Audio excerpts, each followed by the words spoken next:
Bonjour Olivier Marchal. Bonjour. Vous êtes président du cabinet de conseil Bain et compagnie en France. Vous êtes par ailleurs vice-président de Consulting France.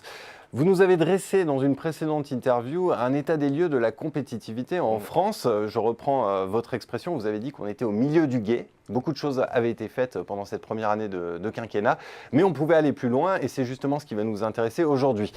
Avant cela, est-ce que vous pouvez nous rappeler brièvement quels sont encore les freins qui subsistent dans cette question de la compétitivité française ? Alors oui, il reste un certain nombre de freins à la compétitivité et on a posé en fait à 300 dirigeants d'entreprise la question. Ce qui ressort, c'est plusieurs choses. Un, et c'est un peu nouveau, la disponibilité de la main-d'œuvre qualifiée. Deuxièmement, le coût du travail, qui reste un vrai sujet. Et troisièmement, la fiscalité, qui reste trop élevée pour les entreprises en France. Alors, prenons les problèmes un par un. Parlons du marché du travail pour commencer. Qu'est-ce que vous préconisez pour fluidifier encore davantage le marché du travail ? Alors, deux choses à mon avis, à notre avis. La première chose, c'est de savoir mettre en œuvre de façon rapide et efficace les réformes qui ont été prises et annoncées. Et je pense notamment à la réforme de la formation professionnelle, car elle est complexe et va prendre du temps. Le deuxième point sur le marché du travail, c'est le coût du travail, qui reste beaucoup plus élevé que dans les autres pays européens. On est les plus chers aujourd'hui en Europe. Et là, c'est le sujet des cotisations patronales. Pour ce qui est du deuxième frein, à savoir la fiscalité, là encore, qu'est-ce que vous préconisez ? Quelles doivent être les priorités selon vous ?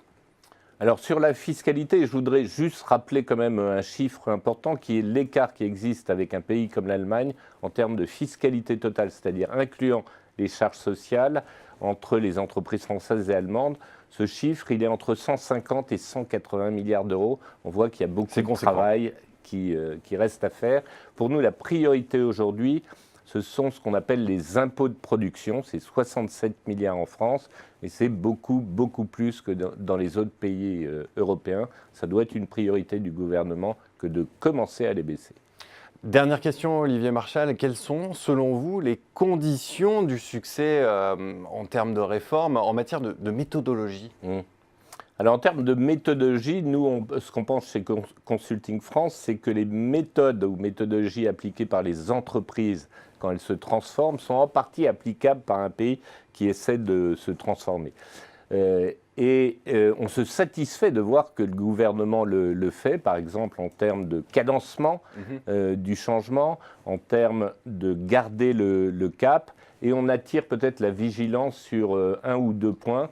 Le premier, c'est de bien savoir embarquer l'ensemble du corps social et en particulier les corps intermédiaires et donc éviter une sorte de centralisation trop forte.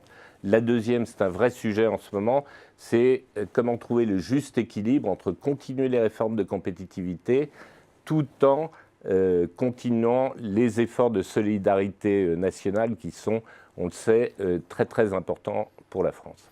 Effectivement, ce sera sûrement le sujet de ces prochains mois. Merci Olivier Marchal et je vous donne rendez-vous pour faire un petit bilan des 2 premières années de quinquennat. Avec plaisir. Merci. Ce sera avec plaisir aussi de notre côté. Merci Olivier Marchal. Merci.